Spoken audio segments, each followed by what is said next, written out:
Vou apresentar aqui os meus colegas. Começar pela Regina. Vou falar de ti agora. A Regina é cantora e ela começou a cantar aos 10 anos e seguiu toda a sua idade escolar, vida escolar, a cantar. Até que em 2012, quando entrou na banda Grandma, iniciou a sua carreira musical. A banda tem tocado em Moçambique e em alguns países vizinhos, na Europa e nos Estados Unidos. E a solo, a Regina tem se envolvido musicalmente com vários estilos musicais, desde jazz, deep house, música clássica, entre outros. Em paralelo, a Regina tem um trabalho ligado à área de igualdade de gênero e desenvolvimento, o que complementa a sua jornada de uma busca equilibrada entre a arte e o ativismo, se tornando assim uma artivista, né? Compartilho desse desejo, Regina. Bem-vinda. Bem-vinda. Timóteo Cushi é saxofonista, músico moçambicano, doutorando em música, especificamente etnomusicologia e estudos em música popular, pela Universidade de Aveiro, em Portugal. Tem uma investigação centrada nas práticas musicais e interações criativas em Maputo.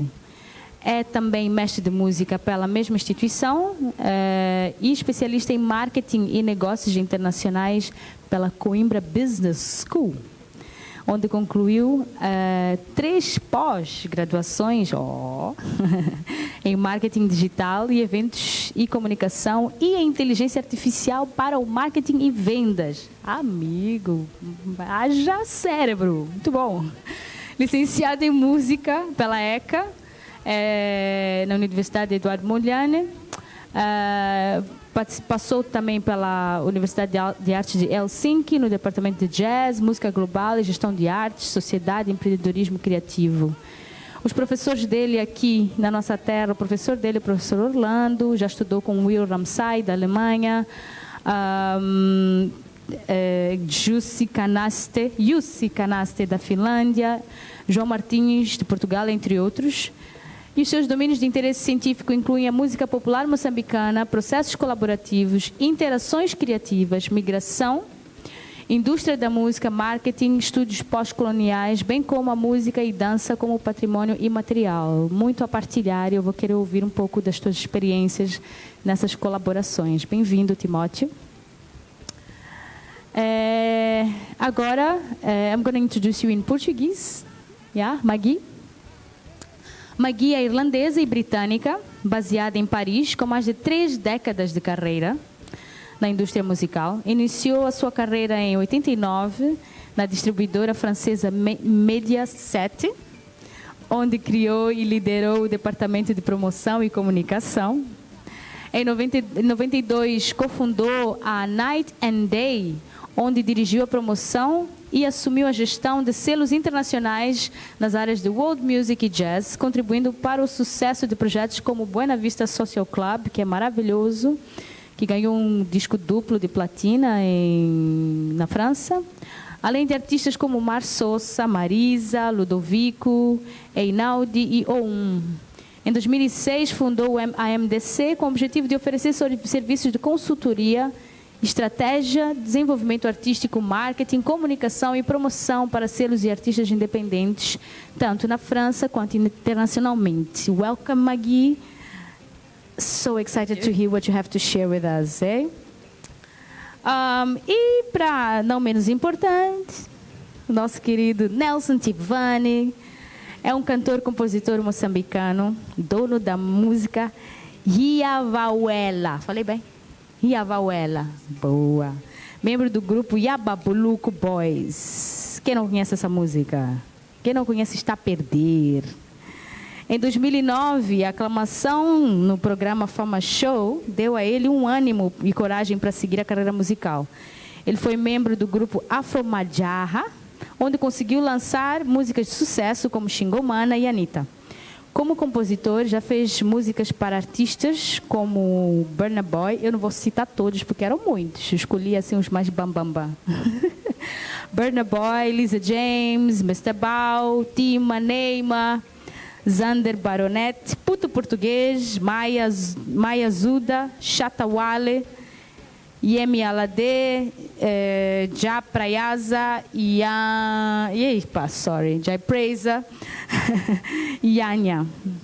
Então, com esse elenco maravilhoso, com muita coisa para partilhar, seja bem-vindo. Eu vou iniciar o nosso painel, nossa conversa aqui. A ideia é que seja bastante informal, de modo que as vossas partilhas sejam coisas que quem está aqui no público possa se identificar e possa também aproveitar algo palpável, né? Acho que essa aqui é a nossa proposta aqui. Saímos com soluções para que cada um possa achar seu caminho também, né? Então, eu pensei em organizar a nossa conversa em alguns temas que me parecem ser pilares no que diz respeito a pensar nessas conexões de parcerias estratégicas. Então, 5 temas. O primeiro seria colaborações artísticas e networking. 2, parcerias com marcas e plataformas digitais.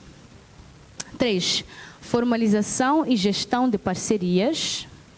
4, parcerias no ensino e promoção musical. 5, tendências e futuro das parcerias musicais. Compreendendo o mercado que a gente vive hoje, onde nem tudo está no nosso controle, né? Não depende só de talento, né? Precisamos pensar em mercado, precisamos pensar em uma série de coisas. Então, vou fazendo as perguntas com esses temas meio interagindo ali, que obviamente eles se cruzam, não são separados, mas é mais ou menos por aí que nós vamos navegar.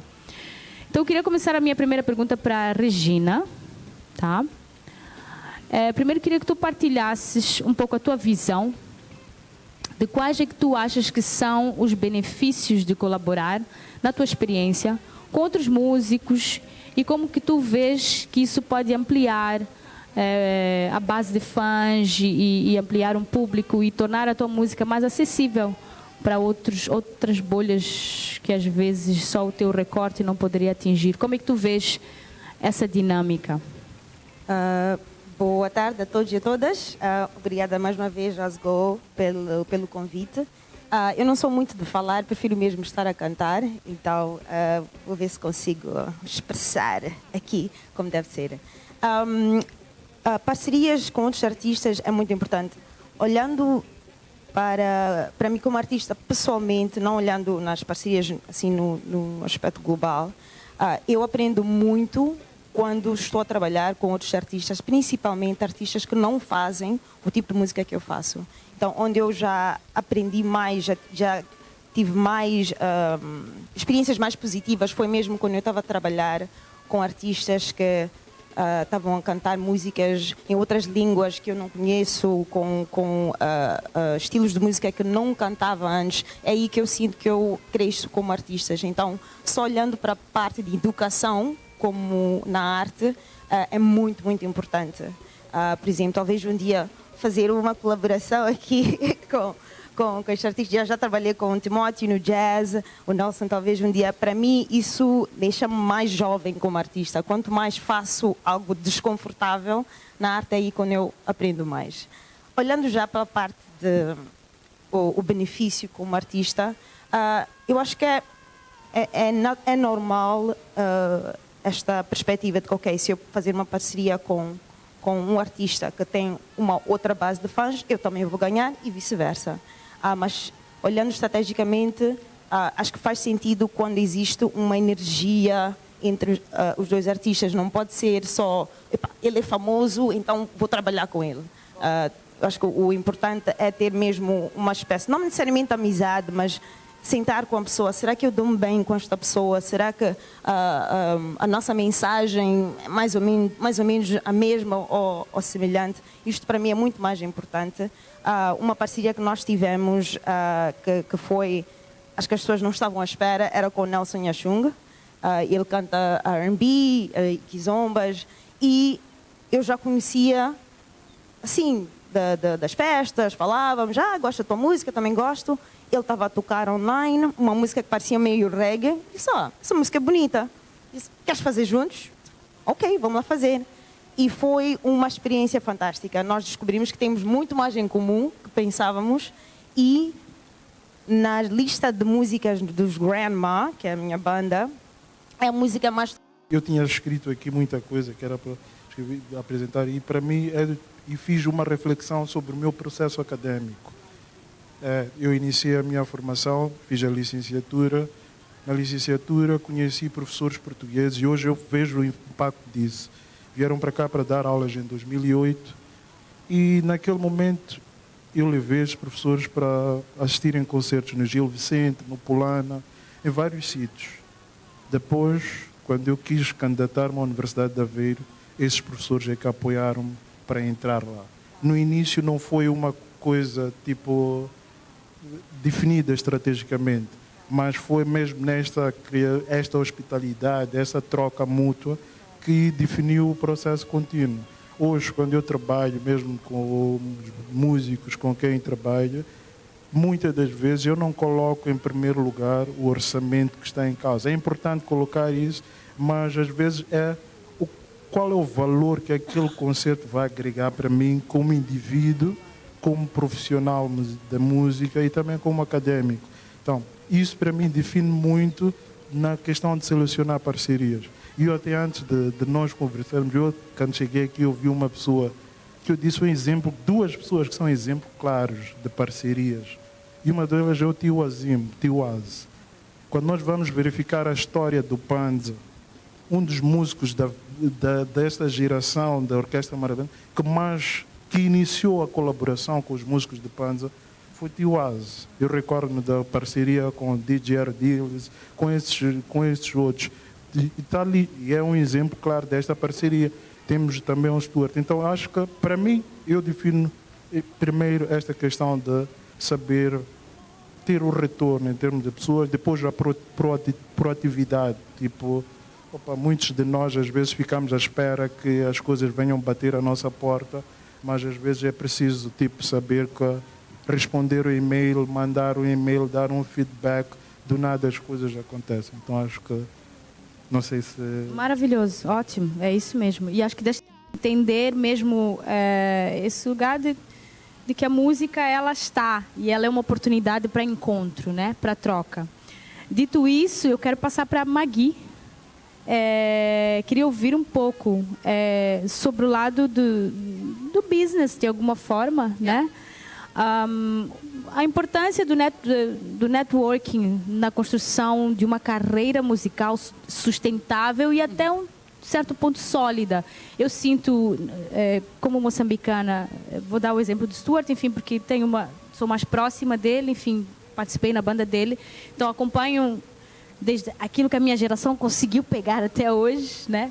A carreira dele eu entendo como uma carreira sólida. Eu acho que todos nós aqui compartilhamos da mesma percepção, que a carreira do Stuart é das carreiras mais inspiradoras nesse quesito de sustentabilidade, com seus altos e baixos, né? Não vamos romantizar, mas eu queria que a Magui partilhasse um pouco, na perspectiva de business, qual é a importância do networking, qual é a importância, né, desse movimento para esse desenvolvimento, assim, de uma carreira sólida e sustentável. O contexto, estou aqui com um artista da área. Eu fui nascido em Londres, eu nasci na Irlanda e trabalho em Paris. Então eu trabalho na indústria musical francesa. Algumas das coisas são semelhantes. O que a Regina disse e Timóteo sobre a colaboração artística, eu trabalho de forma independente, então significa que gasto pouco dinheiro, mas alguns dos meus artistas trabalham com Universal, com Sony, por aí, mas existe alguma pressão em trabalhar com alguns artistas porque eles exigem um pouco mais, mas eu acho que todos estão certos.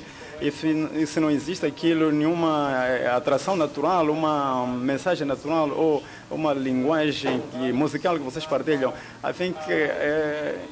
então as pessoas percebem quando uma coisa é falsa. Então eu concordo consigo que todos os artistas com quem eu trabalho, todas as colaborações que eu faço, são pessoas que conhecemos nos festivais. Então eu concordo com o Timóteo nesse aspecto. Do ponto de vista do negócio, colaboração no meu trabalho é a chave. eu, no meu trabalho, eu sou gerente de alguns artistas e em outros projetos eu sou o diretor de projetos. Então pode ser para um álbum, pode ser para um artista que precise eu posso dar aqui um exemplo. Um artista da Christine Zalend. Christine Zalend, ela teve uma boa carreira. Então, como muitas mulheres na música, ela era a única mulher a falar maloia. Então, toda a comunicação, as pessoas olhavam para ela como a jovem que faz maloia. Então, ela já estava cansada de ouvir isso, né, como artista. Então, ela pediu a mim, ela pagou-me, na verdade, para lhe dar... para lhe colocar em contato com pessoas que podiam lhe apresentar de forma diferente, de forma como compositora, diferente. Mesmo se fosse baseado em maloia, mas se fosse aquilo... Então, nós encontramos um jornalista para escrever, a fazer a comunicação dela. Então, arranjamos aquilo, forma dela ir à rádio para apresentar a sua música. Então, não de forma locais onde se tocava música tradicional, mas a ideia mesmo era de catapultar a sua carreira musical. Então, o meu trabalho é criar conexões entre os artistas e colocar os artistas onde eles desejam estar. Então, eu analiso onde o artista está e onde o artista deseja estar. Então, eu posso sugerir aqui um projeto, colaboração com outro artista. Por exemplo, alguns artistas que trabalham com isso no jazz, acontece muitas vezes, eles fazem músicas que são músicas de 8 minutos. Eu posso dizer, eu respeito a sua música de 8 minutos, mas se você precisar da minha assessoria para você ir à rádio, podias gravar a sua música em 4 minutos. Não estou a transformar, não estou a impor no artista. Eu tenho interesse, mas eu quero com que ele faça uma versão live e uma versão para a rádio, mas eu não imponho. Isso o artista não é capaz de fazer, eu não me comprometo por isso. Então se o artista for aquilo renitente, eu digo claramente, não, eu não desejo levar o seu dinheiro. Então, eu sou claro. Então, é uma colaboração entre eu e o artista. Então, há um respeito mútuo. Alguns artistas preferem não irem muito longe se eles prometem de comprometer-se bastante. Então, é uma forma de... Então, é necessário pensar em fazer dinheiro, mas também não comprometer. Formalização e a gestão das parcerias, né? Quando nós temos o manager, achamos que o manager tem que resolver tudo. Fala tudo, eu só vou ser aqui artista, não vou fazer nada, não vou fazer a minha parte, né? E não necessariamente é assim, né? E na verdade, pensando em sustentabilidade, pelo que vocês estão a partilhar aqui, é sempre bom que haja uma troca, né? Entre os dois lados. Quero saber de ti, Nelson. Partilha conosco quais foram os marcos, né? Partilha um pouquinho das tuas parcerias, como é que tu vês um pouco do que a gente vem falando agora, e gostaria que trouxesse alguns exemplos, né? Também, um pouco como a Regina fez, e o Timóteo também, de parcerias que foram significativas para ti e que te trouxeram um pouco esse lugar de estar a fazer sentido essas parcerias. Vou pescar um pouco do que foram dizendo. É importante a parte afetiva ou a parte da conexão, é importante a parte do business para essa parceria acontecer. Nas experiências que temos, as parcerias em algum momento foram baseadas em números, né? No mundo da música, em outros pontos, eles baseiam-se em números que o artista faz dentro das plataformas digitais. E estes números ditam se os dois artistas podem fazer essa parceria, colaboração. Muitas das vezes que baseia-se nesse fator, né, número, pode dar certo, assim como não, pode dar certo depois de muito investimento, não falha, dá certo. Não é orgânico, né? Não é possível ser orgânico porque a parceria é feita através de uma forma mecânica e tipo, os dois têm bons números, então vamos fazer uma música e a indústria lucra com isso. Mas a parte afetiva, a energia, a conexão, muitas das vezes os Jabba Blue Boys fizeram as parcerias através da conexão. A primeira parceria de muita visibilidade foi com o Burna Boy, né? Foi por causa de números. Primeiro porque a música era número 1 em quase muitas partes do mundo e fomos procurados. Essa parceria veio até nós. Mas o nosso trabalho, a nossa parceria, éramos artistas independentes, fizemos uma parceria, uma coisa orgânica, energia, estúdio, gravamos e lançamos a música. E depois disso trouxe uma parceria já de números, porque a música está a fazer números e procurar. Mas tem uma falha quando procura-se através somente dos números. Não tem a conexão, a energia, não há continuidade. Né? Porque os artistas, depois de fazer uma música juntos, depois tem o cenário de fazer o videoclipe, pode até fazer, mas tem a continuidade, que são os conteúdos para a promoção da própria música. Então, essa parte dos conteúdos é feito, é fácil fazer quando existe a conexão entre os artistas.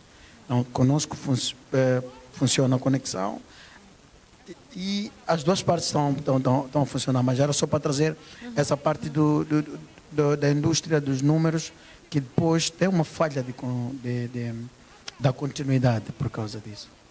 Boa.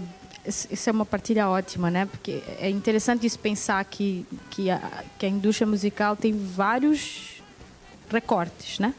E que ela não é só um único jeito de fazer, né?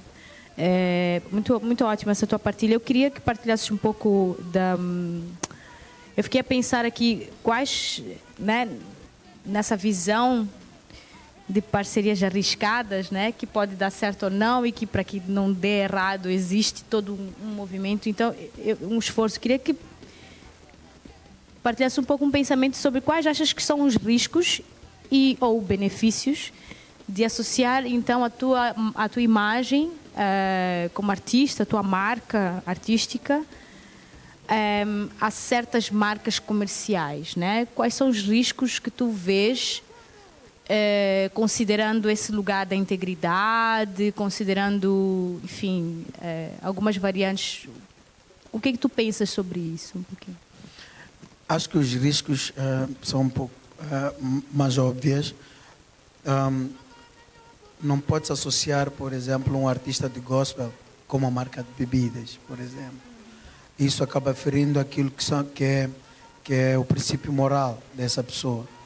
É importante o artista estar associado às marcas por causa da visibilidade e tudo mais, mas o artista tem que ter a sensibilidade de escolher e dizer: isto não vai de acordo com os meus princípios, isto não vai de acordo com o que eu quero, o que eu vendo como pessoa. Acho que é mais por aí. E às vezes o artista não tem noção do que é marketing, esse nível. Então, essa foi uma experiência interessante. Mas já tem que fazer sentido. Uma outra experiência que tivemos foi com o Millennium Beam. Fizemos o torneio em Portugal e Estados Unidos. E quando estávamos a ver a proposta, vimos: espera aí, Millennium também existe em Portugal, existe cá, faz todo sentido nós metemos isto na proposta, e funcionou. Quando fomos lá, sempre prometemos que íamos mencionar a marca, mencionamos a marca, tínhamos t-shirts, tínhamos bonés. Então, quanto lá, aqui também fizemos essa publicidade da marca, e também eles cá fizeram a publicidade. Então, tem que fazer sentido dessas outras formas também. Eu primeiro tentei entender como é que o vosso mercado funciona. Então é muito diferente do mercado na América. A marca não é ligada aos artistas. Então nos festivais nós vemos aquilo, logos de bancos, de lojas. Então nós temos que na França o governo criou Song International de la Musique, Então, é a sociedade dos músicos, basicamente. Então, quando olhas para os álbuns dos artistas, são mais institucionais. Então, os governos regionais, eles é que suportam na produção desses álbuns.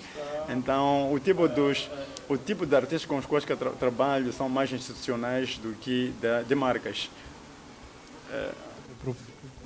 Clara da conexão com as marcas, mas eu acho que neste panorama da música moçambicana, acho que os músicos saem a ganhar com a conexão com as marcas, como também às vezes saem a perder. E muitas das vezes eu como músico, a minha reflexão é, eu como músico, antes de definir o meu ideal social, o meu capital social, o que é que eu pretendo com a minha música daqui a 10 anos, como é que eu pretendo ser visto. Porque isso define claramente que quando uma marca aproxime-se, tu saibas como abordar aquela marca no sentido de esta marca refletir um pouco aquilo que tu pretendes. Porque todas estas marcas têm um aspecto social que desenvolvem e às vezes é importante nós irmos para lá já com esse ideal claro do que é que nós pretendemos. Outro exemplo, eu principalmente por causa de estar do lado académico e ter participado em muitas coisas, ultimamente sinto-me muito mais atraído por questões de mudanças climáticas, que é coisa tipo que vai alterando, vai também definindo um pouco o segmento da música. Mas muitas instituições, em termos de empresas moçambicanas, não estão viradas para isso. Então, às vezes, acho que nós também podemos tentar colocar esses novos ramos para poder, criar uma coisa mais sustentável a longo prazo. Ótimo, maravilha. Nós não fazemos muitas parcerias com ONGs ou instituições da sociedade civil e às vezes é aí onde tens mais impacto em termos de mensagens já sociais. Por exemplo, se eu faço trabalho de mudanças climáticas, eu trabalho muito na área de igualdade de género, inclusão. Essas parcerias, ok, em termos monetários podem não trazer muito, mas em termos de impacto positivo podem trazer. Então nós também temos que pensar nesse tipo de parcerias, não só de dinheiro, mas de influência positiva também é muito importante. Como te lançaste a cena de trazer, eu queria colocar a exposição do Nelson levantou-me uma questão que acho que é importante nós como indústria em Moçambique começarmos a analisar, que é como é que nós fazemos as estatísticas para dizer concretamente o que é que a nossa música vale. Temos essas plataformas todas, mas como é que eu faço a gestão? Eu não sei, gostaria de ouvir da vossa experiência, porque vocês já estão a outro nível. Eu até recordo quando eu iniciei a minha pesquisa, contactei para conversar sobre isso por causa da conexão com o Burna Boy. É aquele músico que está lá. Então, depois de eu fazer aquela parceria, como é que é esta questão estatística para chegar aqui e dizer ao governo moçambicano, eu, Nelson Tivane, valho isto, porque os números dizem que é isto. Nós, como Nelson Tivane, pertencendo ao grupo Eba Blue Boys, a gente faz parte de uma record label, né? Que é a Jobec Record. Infelizmente não é uma record label moçambicana.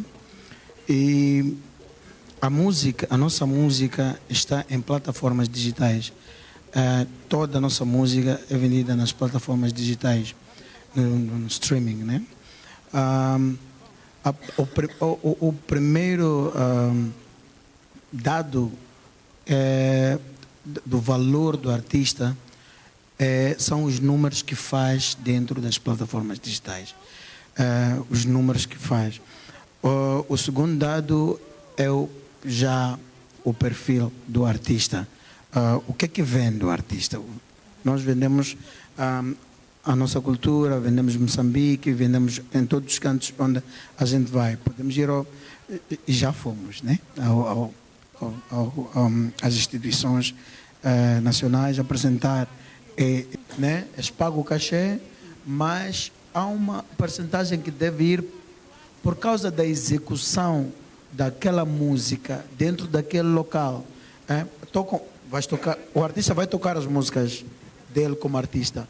Mas os DJs vão tocar música dos outros artistas que não fazem parte do leque dos artistas que estão naquele espetáculo.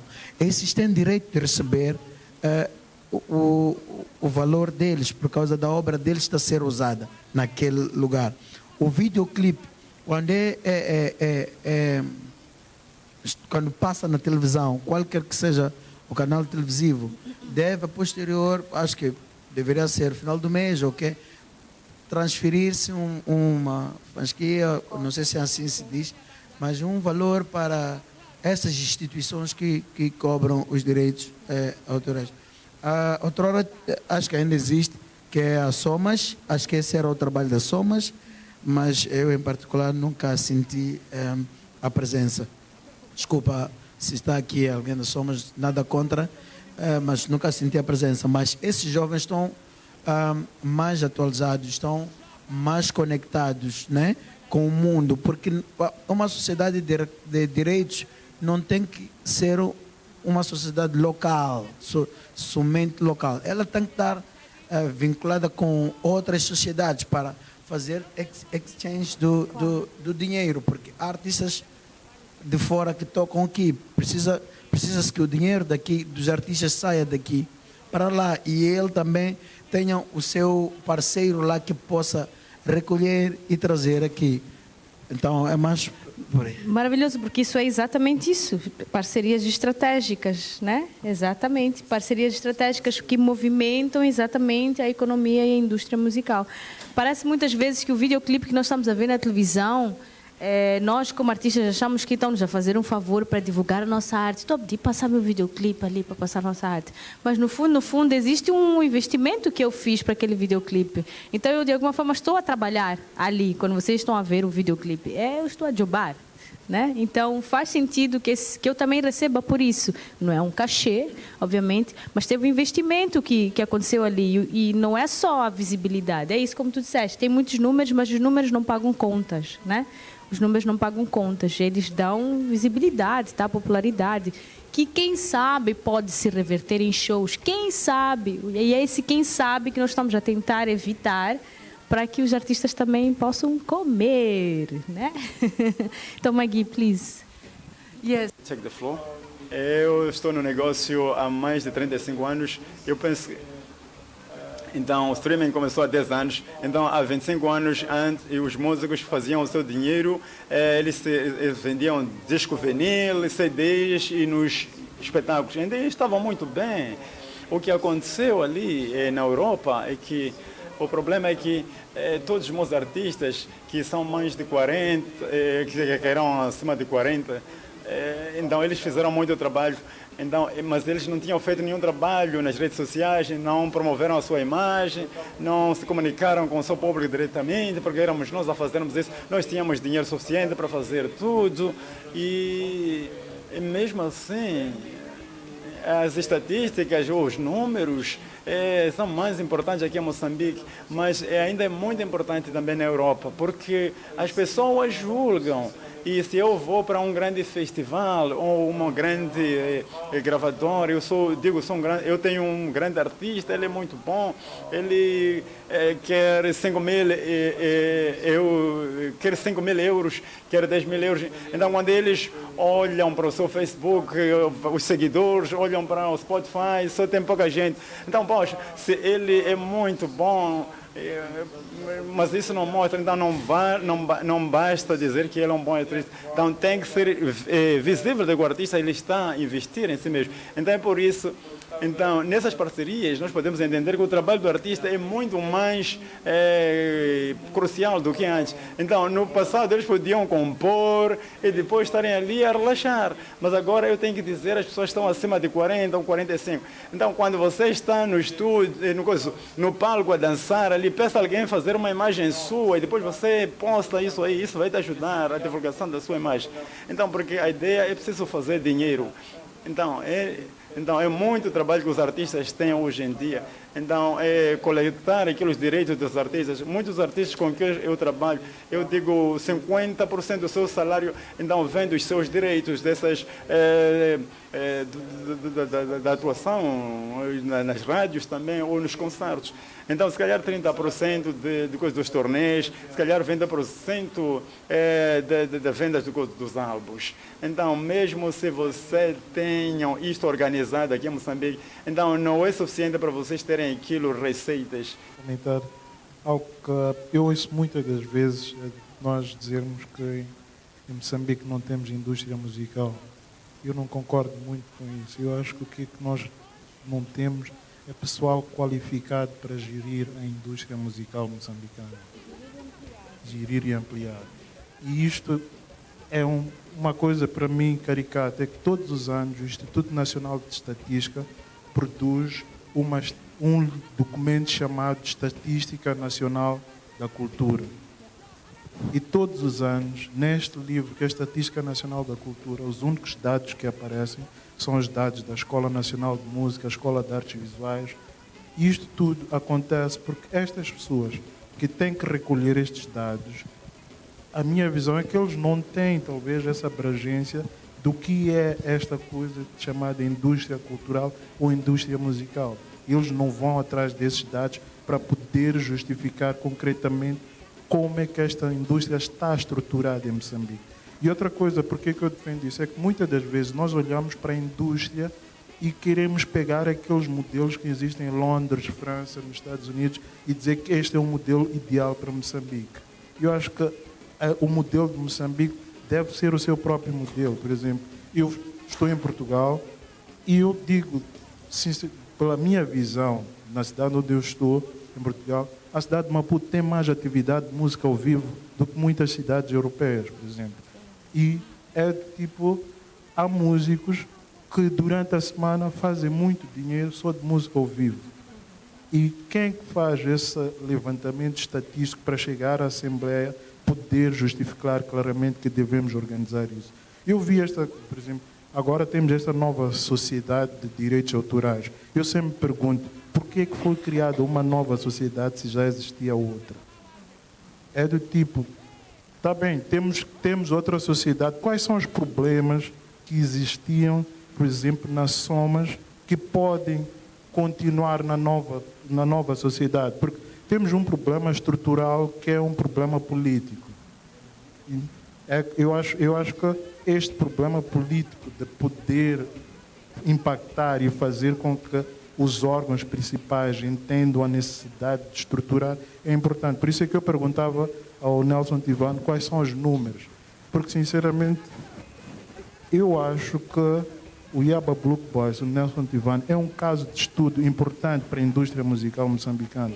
Muitos profissionais vêm para cá e dão-nos cursos sobre gestão de música e não têm esta informação que vocês têm sobre como foi a experiência com Burna Boy. E eu acho que esta experiência, se nós pegarmos e colocar a estruturar estatisticamente o que é que isso representa, vamos descobrir que existem outros músicos moçambicanos que também já atingiram isso e que pode ser muito benéfico para nós apresentarmos ao nível mais alto e justificar esta questão da indústria.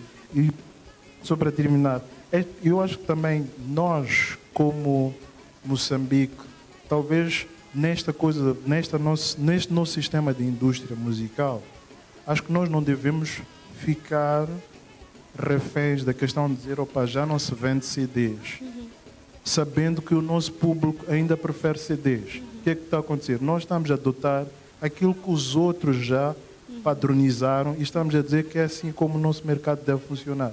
Eu acho que, sim, tem as suas influências, mas nós podemos também começar a reinventar. E eu digo isso porque é o exemplo daquilo que nós vivemos dentro da academia. Os nossos cursos são também cópias dos cursos que foram criados lá. Tipo, nós não estamos a criar, não estamos a inovar a nossa própria visão académica. E o que acontece? O Timóteo, quando sai daqui, vai para a Europa, não tem uma identidade clara do que é como moçambicano, mesmo porque estamos sempre a replicar o que os outros já fizeram. Maravilhoso. Obrigada, Timóteo. Ótima fala sua. Ótimo. E eu ia mesmo provocar agora, mesmo nessa questão de como é que podemos pensar em potenciais colaborações entre a área artística e a educação musical, e nesse lugar de, efetivamente, quando eu penso em educação musical, eu não penso necessariamente somente no fazer musical, né, no instrumento e tudo mais. Mas entender que a música, como todos já pudemos ouvir aqui, a música não é só subir no palco e cantar músicas bonitas e ter voz bonita e receber os aplausos. Tem todo um enredo para que aquela música efetivamente faça o seu papel, seja lá qual for ele, né? E toda uma equipe, a música realmente ela é um movimento. Então, eu concordo com o que estás a dizer, nesse entendimento de que temos uma indústria. Aliás, Maputo é dos lugares mais ricos que eu conheço, assim, enfim, 12 anos já de Brasil, muita coisa no Brasil, mas eu realmente não consigo largar o meu país, porque é muito rico, né? Porque tem muita riqueza e tem exatamente uma identidade, uma autenticidade que não está sendo potencializada, né? Então, gostaria de ouvir, talvez, da Regina, como estás ligada a esse desejo desse artivismo, né? Como que tu vês possíveis formas de colaborações entre empresas e marcas e instituições com o ensino mesmo, nesse lugar da educação, da informação, tanto no ensino formal como no ensino informal, né? Que tipo de formas, projetos podem se pensar para que a música ela não fique só num campo distanciado, porque a música é a cultura, é a identidade sonora de um povo, né? De modo que a gente possa fazer uso disso para um lugar mais próspero, assim, de educação e de informação, de formação de jovens, crianças. Não sei bem educação, mas talvez informação. Né? Educação é um pouco formal. Então, vou falar talvez da informação. Como artistas, nós temos o poder. Muitos não sabemos que temos este poder, mas nós temos esta plataforma em que as pessoas estão a ouvir o que estamos a dizer, o que estamos a cantar. Então, este é um poder que é muito importante, que eu mesmo valorizo muito. E acho que principalmente em momentos que passamos agora, de tensão política, o papel do artista é muito importante, e as parcerias que fazes também mostram isso. Então, como artista, falei há bocado sobre a possibilidade de fazer parcerias com a sociedade civil, olhar para uma causa que é importante para ti e usar a tua música para espalhar esta informação.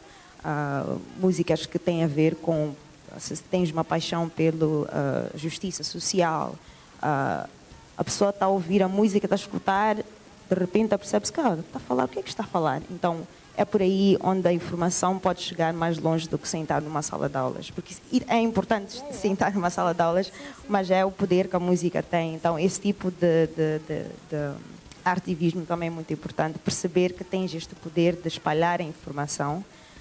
É onde eu vejo a possibilidade de ter esta parceria. Eu, como artista, não sei de tudo, então eu sempre falo com pessoas, pode ser académicos ou pessoas que já estão a trabalhar mais numa certa área, falo com eles e juntos tentamos criar um evento que tem a ver com um certo tópico, ou um workshop, onde juntamos a discussão e depois uma parte que é música, juntar a criação. Sei que tu também fazes muito desta junção entre aspectos sociais, ou assuntos sociais também com a música.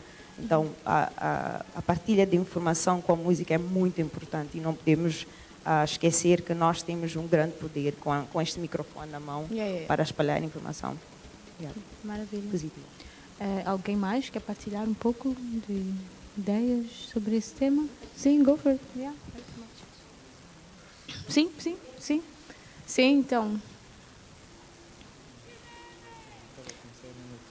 Sim. Mas acho que uma das coisas que acho que para o nosso sistema cá moçambicano de ensino, eu até hoje estive a refletir nisso, que é o fato de não não se analisar o processo histórico desta construção do ensino musical.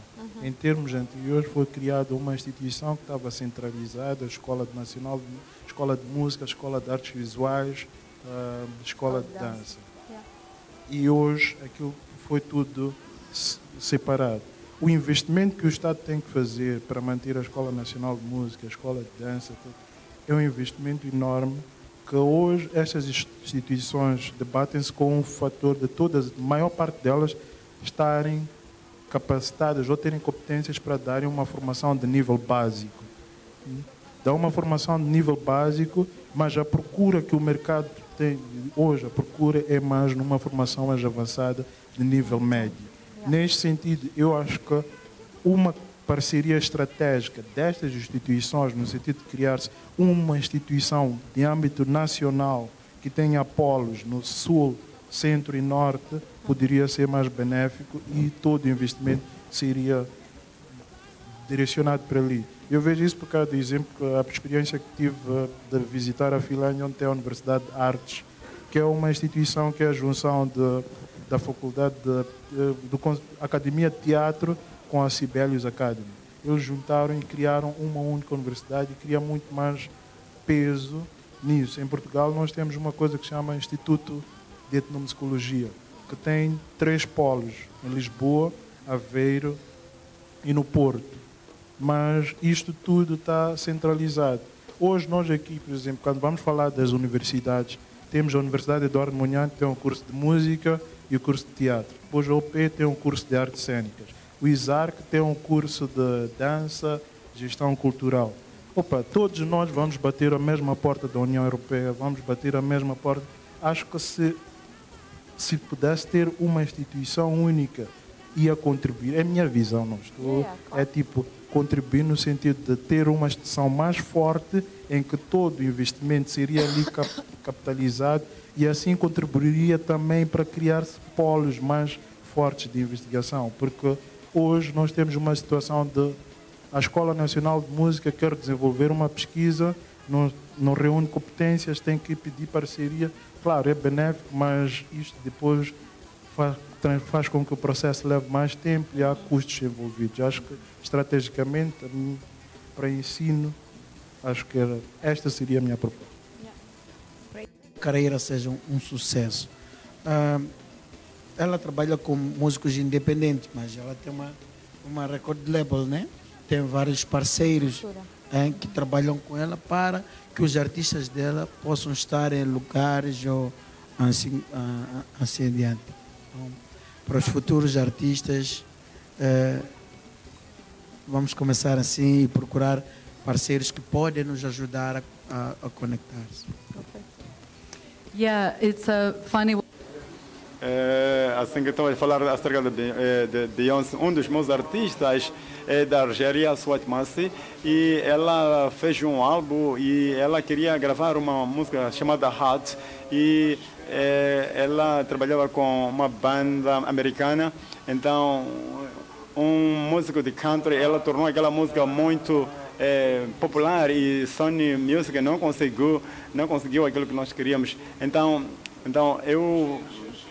Então ela veio tocar em França, então eu perguntei quem é que é responsável por ela, então disseram-me. Então perguntaram, ok, então eu quis saber quem que estava a cuidar dela na França, então, eu conheço porque ela, então é um sistema integrado de pessoas que podem trabalhar com aquele, então assim que você estiver dentro daquele sistema, pode chegar naquilo na América e no meu caso, eu consegui alguém na América e em menos de um mês o álbum já tinha sido produzido muito bem. Então, por que eu estou aqui hoje? Isso é muito importante saber.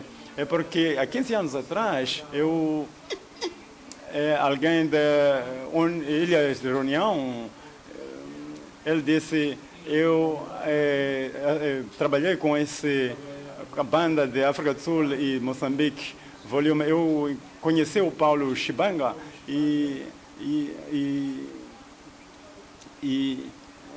porque eu lancei o seu álbum na França, então por causa da Ilha de Reunião, eu tenho facilidade de viajar, porque aquilo é território francês, então a banda veio para a França e então eles tiveram uma boa performance, então fizemos uma boa promoção, então eles tornaram-se muito grandes. Então da França nós encontramos parceiros na Alemanha, na Bélgica, então cresceu dali e muito embora eu só trabalhei no único álbum deles, eu mantive a conexão com Paulo e o derrota do Centro Cultural Franco-Moçambicano, que alguém que eu conheço há bastante tempo, e ambos têm estado a trabalhar com o projeto Asgo. É por isso que eu estou aqui, para falar daquilo que eu faço, mas também o Paulo apresentou-me a um artista chamado Raja Ali, e para produzir, aliás, lançar a sua música na Europa. Então é muito importante saber de onde é que ele vem, ver a sua música, como é que ele vive, para poder lhe promover. Então eu tenho que conhecer, e assim eu tenho. Então é necessário nós criarmos aquilo, confiança, para que as pessoas não pensem que nós vamos lhes passar a perna. Então eu como gestor, eu tenho que criar aquilo, um bom relacionamento, porque se um gestor propõe uma coisa para um festival, para uma editora e se o artista não alcançar isso, então tem que haver aquilo, o artista e o manager tem que ser uma equipe. Então tem que ter a mesma crença, porque o gestor não vai, o manager não vai propor uma coisa que o artista não queira. Então é muito importante ter esse relacionamento. Então quando você tem esse relacionamento muito forte, então podemos criar aquilo uma equipe, porque nós estamos a falar de números no Facebook, no YouTube, mas eu estou a fazer tudo para fazer as coisas. Então nós podemos também, há uma possibilidade de nós termos aquilo, financiamento na França, eu posso conseguir aquilo, 50% por exemplo do governo francês, mas o outro 50% é de vendas.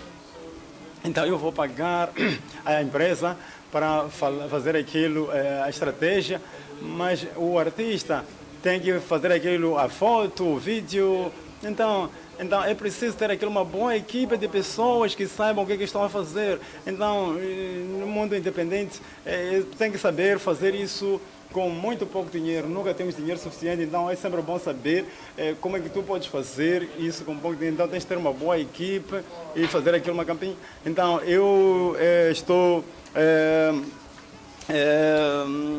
ansioso em levar o Raja Ali para a Europa. Ele é um bom músico. Nós tivemos aquilo, partilhas maravilhosas. Partilhas maravilhosas que tivemos aqui. Então queremos ouvir. Pablo, queres começar a fazer a tua pergunta? Vai com microfone ou sem microfone? É isso? Fazer uma pergunta ou uma intervenção mais completa, porque vi o primeiro debate que aconteceu às 11 horas com as mulheres e a música e a coordenadora do Spotify, a cantora do Quênia que estava cá. Estou a fazer esta ponte para ver se conseguimos fazer um convite para já dizer aqui a equipa do Asgo, que faz um trabalho incansável em conseguir reunir-nos nestes momentos. Parcerias, acho que, portanto, eu sou o Pablo, trabalho com o projeto Cultivar-te. Para quem não conhece, convido a ir ao Instagram, Cultivar-te Moçambique, é um projeto da União Europeia que está a financiar-nos em vários níveis, tem subvenções, tem estágios, tem oportunidades de viagem, e isto está tudo ao vosso alcance. Mas não estou aqui para promover o Cultivar, estou aqui para dizer que estas parcerias que são importantes, acho que são também importantes entre o Dialogar-te, o Cultivar-te, o Procultura, a Universidade, porque o que estamos aqui a ver só revela informação que já vem sendo apresentada, vem sendo falada, mas que não é trabalhada de forma contínua um ano a seguir ao outro para ver uma progressão nessa realidade que estamos a tentar mudar. E vou ser muito sincero, a grande inovação desta conferência, desta conversa em específico que estou aqui a ter agora, és tu, Nelson, porque volto a reforçar o que disse o Timóteo. És um caso de estudo que merece de ser trabalhado, mas como uma equipa.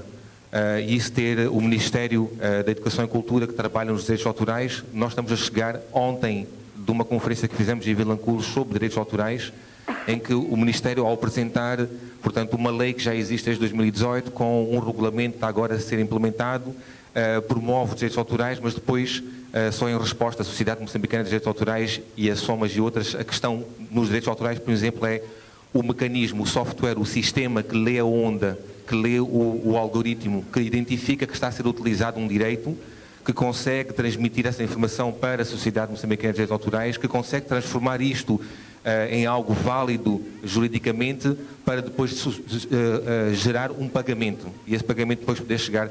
Portanto, eu tenho dúvida se o Burna Boy vier tocar cá, vai receber algum direito, porque não sei se há esse mecanismo de identificação da escuta que possa depois gerar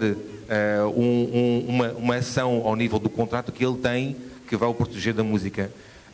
Em relação à questão das estatísticas, Timóteo, tivemos aqui o Laurent, que não está aqui agora, que esteve a fazer a apresentação ontem com o Banco de Moçambique.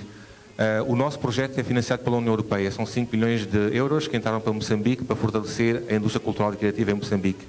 Isto porque a União Europeia não tem que seguir um protocolo de demonstração do impacto financeiro da ICC em Moçambique para dar 5 milhões de euros. O Banco Mundial fez exatamente o que tu perguntaste, Timóteo. Disse, espera aí, nós estamos a gostar muito do que a União Europeia está a fazer, fez o Procultura, agora tem um Cultivarte, está-se a injetar dinheiro nas ICCs e nós também queremos entrar, mas para eles entrarem num país eles precisam de estatísticas. Eles têm neste momento um projeto de 500 mil euros que está neste momento a decorrer com o Rufus e outras equipas para desenvolver, captar informação estatística daquilo que é a realidade da indústria da música e do audiovisual, para através dessa informação poder justificar um programa maior do Banco Mundial que possa financiar a nossa indústria da música e do audiovisual. Não toda a indústria cultural ainda. Portanto, esta informação também tem que circular, essa questão das parcerias, falamos de parcerias criativas que são fundamentais para a vossa componente artística, né? De parcerias de promoção, de distribuição, que a Maggie falou, como uma forma também de fortalecer uma label, de fortalecer o trabalho do artista e fazer com que ele possa ser promovido para o maior número de lugares. Mas nós aqui temos que criar as condições para que a indústria que diz que existe, eu sou um bocadinho mais duvidoso em relação a isso, sei que há um potencial criativo dessa indústria, sei que há um potencial de escuta. Há bocado de manhã estava a artista do Quênia a dizer o importante é que nós temos que ouvir música moçambicana. Acho que todos nós aqui podemos concordar que a primeira música que nós ouvimos é moçambicana. Antes de ser uma música estrangeira, nós ouvimos a música moçambicana. A questão é, onde é que nós ouvimos essa música? Quantos de nós está a ouvir música moçambicana no Spotify a gerar um algoritmo que vai gerar um pagamento que depois vai cair na conta do Stuart o valor da música que eu ouvi no Spotify?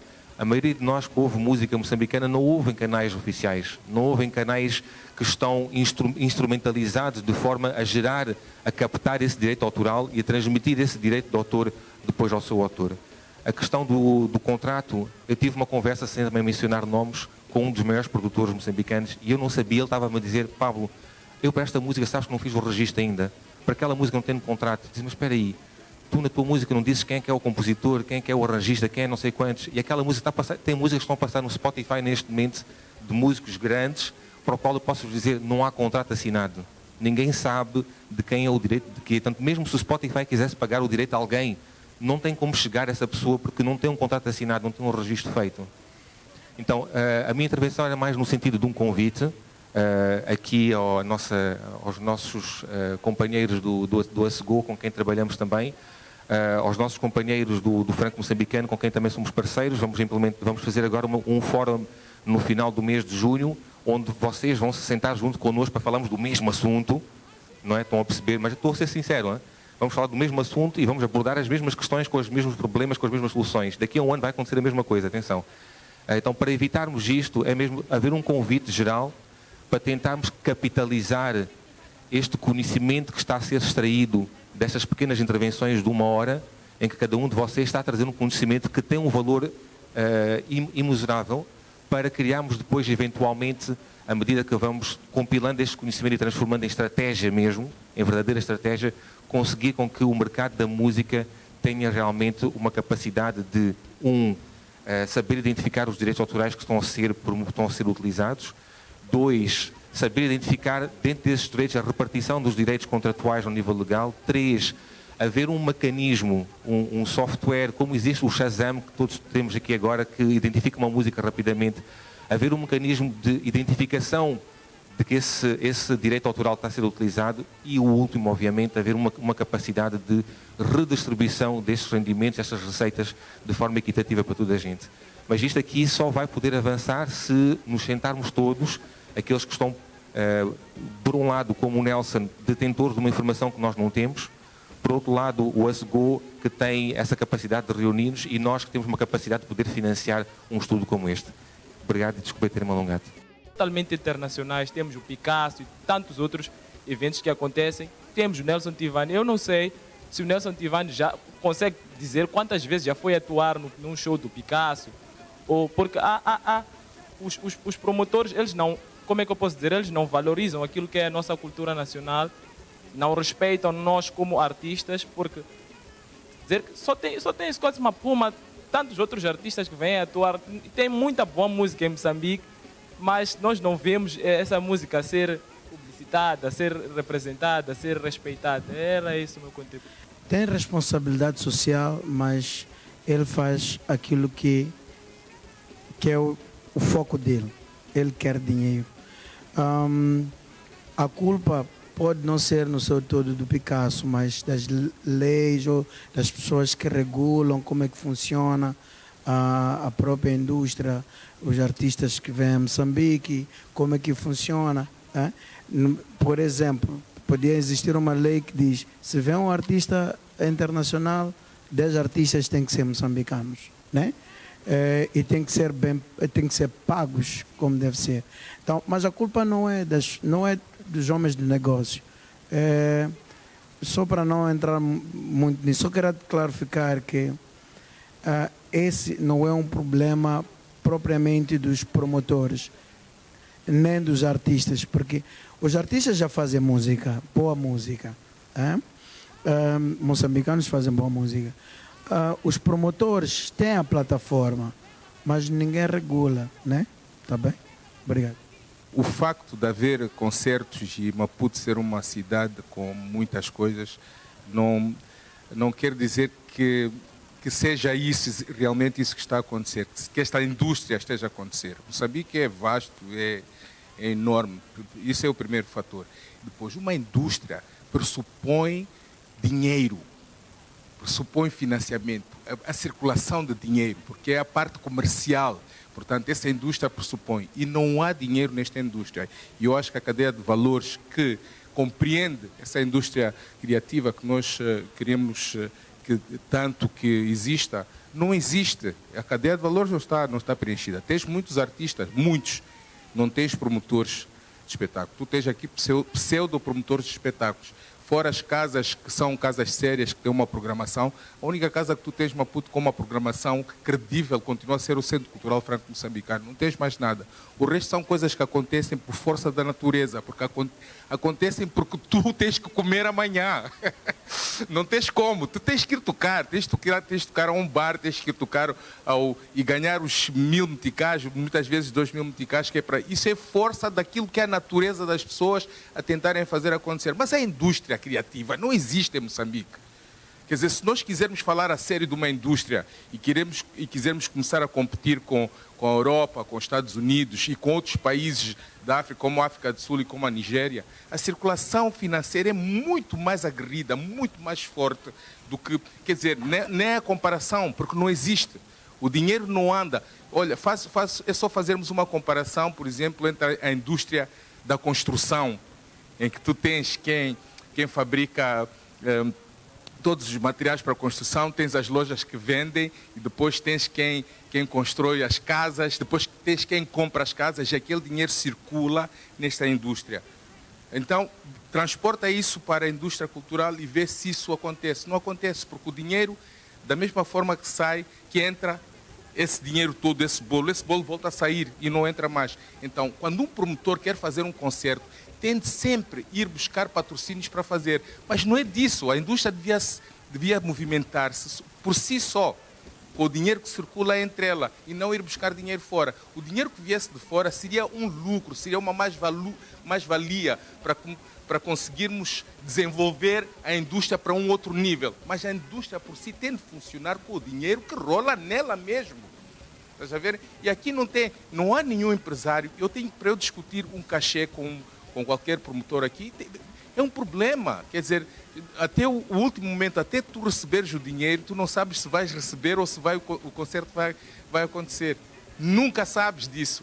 Então, para mim, no meu conceito de indústria cultural, não existe indústria cultural em Moçambique. Existe uma pretensão, existe uma ideia do que é, mas não é isso que está a acontecer, na minha perspectiva. Obrigado. Obrigada, Stuart. Obrigada. Quando se fala em conexões, em parcerias, e ao mesmo tempo falamos da publicidade, isto remete-me à performance, por causa dos spots que acontecem nas publicidades. E porque a performance é algo que comunica comigo. E o Timóteo dizia querer falar da publicidade na dimensão acadêmica, então aí eu fiquei atento para perceber, academicamente falando, o que é que ele nos traz quando pensa em mudanças climáticas. For Ecoside Side, que é um concerto que advoga sobre as mudanças climáticas. Com base nesse programa, eles fizeram um concerto que foram apresentar no Parlamento, advogando sobre as mudanças climáticas, mostrando concretamente o efeito dessas mudanças climáticas, e criaram uma rede que está a envolver vários corais e estão a espalhar estas músicas, que é advogar e chamar a atenção para as mudanças climáticas. Então é neste sentido, quando eu falo das mudanças climáticas ou de qualquer outro flagelo, é esta capacidade que nós, como músicos e como académicos, podemos fazer uso da música para impactar de forma positiva, não estar constantemente a fazer outras questões. Temos outros casos, exemplos concretos. Por exemplo, o Stuart fez uma campanha sobre a questão dos chifres que estavam tirados nos rinocerontes, tipo estas coisas todas. Acho que é isso. Até hoje, acho que quando chegamos ao aeroporto, não sei se é o aeroporto, mas estava ali a imagem de Stuart.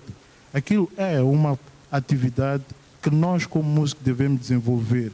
Mas isso depende daquilo que eu, como músico, defino como o meu capital social, o que é que eu quero desenvolver nos próximos 10 anos e como eu quero me identificar. Há músicos que dizem que eu quero me identificar de X forma e há outros que não. Então é nesse sentido que eu estava a dizer que, para mim, como músico e como académico, por causa das experiências que venho vivendo, passo a ter esta ligação. Há bem pouco tempo fiz uma formação também nesse sentido, que tem a ver com a área da saúde. E hoje nós já temos uma coisa que chama-se Ecomusic, que é, eu sou formado em etnomusicologia, mas já está-se a criar uma área que é só de especialistas que estudam a relação da música com as mudanças climáticas, essas todas questões climatéricas que nós estamos a viver. Então era neste sentido. E que gostaria de argumentar um pouco sobre a questão que eu falo da indústria musical. Por que eu falo disso? Eu, quando fiz o mestrado, eu li uma tese de um senhor investigador português que fez sobre Cabo Verde, chamado A Indústria Musical em Cabo Verde. E a primeira questão que ele traz é o fato de colocar-se ali que não existia indústria musical. E ele diz, a coisa que ele defende é que estas atividades que já existem, é preciso identificar concretamente o que é, definir o potencial destas atividades industrialmente e organizar esta atividade, porque esta indústria está desestruturada. O que nós dizemos é que ela não existe. Mas hoje, se nós formos a pegar, eu volto muito à questão de estatística. O franco moçambicano existe há muito tempo, mas durante o ano o franco realiza N concertos. Quando se apresenta a Estatística Nacional da Cultura, não aparece nenhum dado concreto dos concertos que estão realizados no franco moçambicano. E este é um dado importante para definir concretamente o que é que está a acontecer nesta senda musical ou na senda cultural. Foi feito, o que tal, e depois, com base nisso, começar a estruturar. O Pablo falou agora da questão do Banco Mundial. Eu fui convidado há bem pouco tempo para fazer parte dos advisors desse projeto do Banco Mundial. Porque quando eu vi o projeto, uma das vezes eu cruzei com um dos responsáveis do Banco Mundial e eu disse, opa, como é que um projeto do Banco Mundial está a ser gerido como uma instituição que está na África do Sul? Será que nós, em Moçambique, não temos investigadores capacitados para fazer esse estudo e demonstrar estatísticas concretas? Para mim é isso que muitas das vezes acaba limitando, porque depois eu vi um inquérito que está sendo feito. Eu acho que este inquérito vai transmitir aquilo que são dados estatísticos, mas vai faltar uma das coisas que é qual é o efeito disso em termos qualitativos. E foi uma instituição de fora, existindo quadros que podem, e é por isso que eu defendo a questão de não termos quadros qualificados. Esta é uma limitação, porque mesmo que nós continuemos a dizer que não exista indústria musical, e mesmo que queiramos estruturar isso, se não tivermos lá pessoal realmente que perceba disto, vai ser difícil para estruturar. É basicamente isso que eu defendo. Não é claramente querer dizer que... é isso. Sim, obrigado. Muito obrigada. Esta Go possa ser essa plataforma. Quero agradecer, eu vou precisar encerrar. Tem muitas perguntas ainda que daria para nós seguirmos conversando. Vamos usar o networking para isso, ok?